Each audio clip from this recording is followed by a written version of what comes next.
नाज़रीन गिरामी, हजूर नबी करीम हज़रत मोहम्मद सल्लल्लाहु अलैहि वआलिहि वसल्लम के वालिद मोहतरम का इसमें गिरामी अब्दुल्ला, कुनियत अबू कुसम, अबू मोहम्मद, अबू अहमद और लक़ब ज़बी है।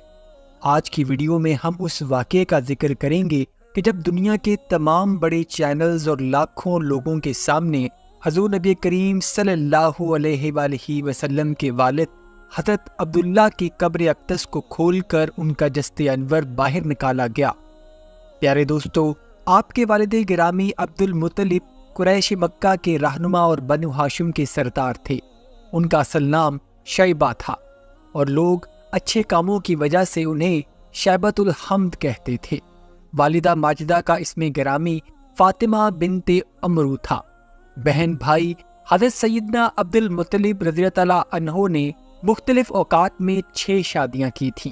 इसीलिए हज़रत सैयदना अब्दुल्ला के बहन भाइयों की तादाद 20 है। हकीकी भाइयों की तादाद 3 और हकीकी बहनों की तादाद 5 है, जबकि अलाती यानी बाप शरीक भाई 11 और अलाती बहन 1 है। हज़रत अब्दुल मुत्तलिब रज़ियल्लाहु अन्हु ने ये मन्नत मांगी थी कि अगर इनके 10 बेटे हों और वो बड़े होकर कुरैश की हिफाजत करें तो उनमें से एक को रज़ाए इलाही के लिए बैतुल्लाह के पास सबाह करेंगे। जब उनकी मन्नत पूरी हो गई तो उन्होंने अपने बेटों को जमा किया और अपनी मन्नत की खबर देकर ये मन्नत पूरी करने को कहा। सब ने वालिद के हुक्म के सामने सर तस्लीम खम किया और हज़रत अब्दुल मुत्तलिब को कुछ समझ न आई कि अब उनमें से किस बेटे को ज़बाह करें, तो आपने कुरानदाजी करने का मंसूबा बनाया। उनके 10 बेटों के नाम का कुर्रा डाला गया तो हजूर नबी करीम सल्लल्लाहु अलैहि वसल्लम के वालिद गिरामी सैयदना अब्दुल्ला के नाम का कुर्रा निकल आया। हज़रत अब्दुल मुत्तलिब उन्हें ज़िबाह करने के लिए हरम शरीफ में ले आए और इस मौका पर कुरैश ने इनसे दरख्वास्त की कि इनको ज़िबाह ना करें जब तक आप मजबूर ना हो जाएं। अगर आप ऐसा करेंगे तो हर शख्स अपने बच्चे को लाया करेगा और उसको ज़िबाह कर देगा।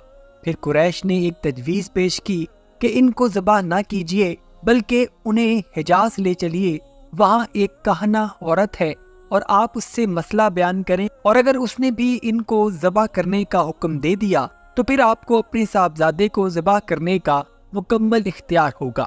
और अगर इसने कोई ऐसा हल पेश किया कि जिससे आपकी मन्नत भी पूरी हो जाए और अब्दुल्ला ज़बा होने से बच भी जाए तो आप इस तजवीज़ को कबूल फरमा लीजिएगा।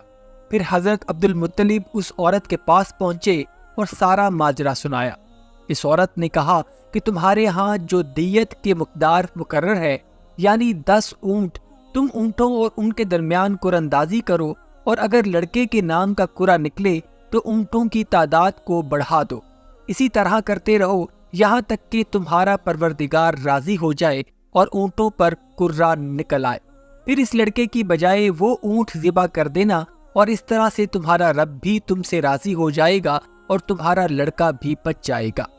ये सुनकर सब मक्का मुकरमा में पहुंचे और हज़रत अब्दुल्ला और 10 ऊँटों के दरमियान कुरा अंदाजी हुई और जब कुर्रा निकाला गया तो हज़रत अब्दुल्ला का नाम आया।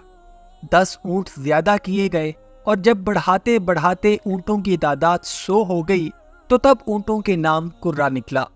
वहाँ मौजूद कुरैश और दूसरे लोगों ने हज़रत अब्दुल मुत्तलिब को मुबारक दी और हज़रत अब्दुल मुत्तलिब ने कहा कि अल्लाह की कसम, जब तक 3 बार ऊँटों का नाम नहीं निकलेगा तब तक मैं इस कुर्रे को तस्लीम नहीं करूँगा। चुनांचे ये अमल 3 बार दोहराया गया और हर बार ऊँटों पर ही कुर्रा निकला। तब हज़रत अब्दुल मुत्तलिब ने तकबीर कही और सफ़ा और मरवा के दरमियान ऊँटों को ले जाकर कुर्बान कर दिया। हज़रत सैयदना इक्रमा रज़ियल्लाहु अन्हु और हज़रत सैयदना अब्दुल्ला बिन अब्बास रज़ियल्लाहु अन्हु से रिवायत करते हैं कि इन दिनों ये असूल था कि एक जान के बदले 10 ऊँट दिए जाएं। हज़रत अब्दुल मुत्तलिब पहले शख्स हैं जिन्होंने एक जान का बदला 100 ऊँट दिया। जिसके बाद कुरैश और अरब में भी यही दस्तूर हो गया और रसूलुल्लाह सल्लल्लाहु अलैहि वसल्लम ने भी इसको बरकरार रखा। नाज़रीन, कबीला बनु ज़हरा के मरहूम सरदार वहब की बेटी और मौजूदा सरदार वहीब की भतीजी बीबी आमिना आला तरीन सीरत व किरदार की मालिक थी। आप रज़ियल्लाहु अन्हा भी हज़रत अब्दुल्ला की मानिद हसीन सीरत व हुस्न का مکمل اور بے مثل نمونہ تھی۔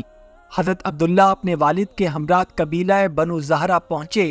یہاں حضرت عبد المطلب نے اپنے لاڈلے بیٹے کے ساتھ حضرت بی بی آمنہ رضی اللہ تعالیٰ عنہا کے نکاح کی خواہش کا اظہار کیا۔ وہیب کو قریش مکہ کے اعلیٰ ترین گھرانے کے اتنے بہترین رشتے سے بھلا کیوں کر انکار ہو سکتا تھا؟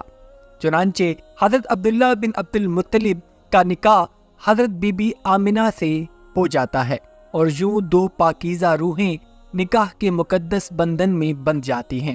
حضرت عبداللہ بن عبد المطلب تھوڑا عرصہ وہاں قیام کرنے کے بعد اپنی عفت مآب دلہن کو لے کر واپس مکہ آ جاتے ہیں۔ حضرت عبداللہ بن عبد المطلب قریش کے ایک قافلے کے ساتھ بغرض تجارت ملک شام گئے۔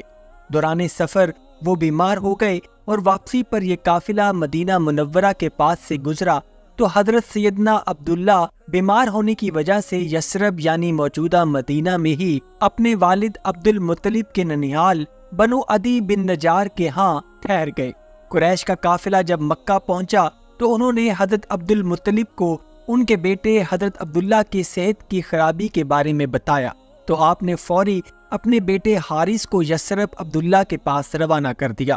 حضرت حارث کے پہنچنے سے پہلے ہی حضرت عبداللہ کی پاک روح اس جہان فانی سے کوچ کر گئی۔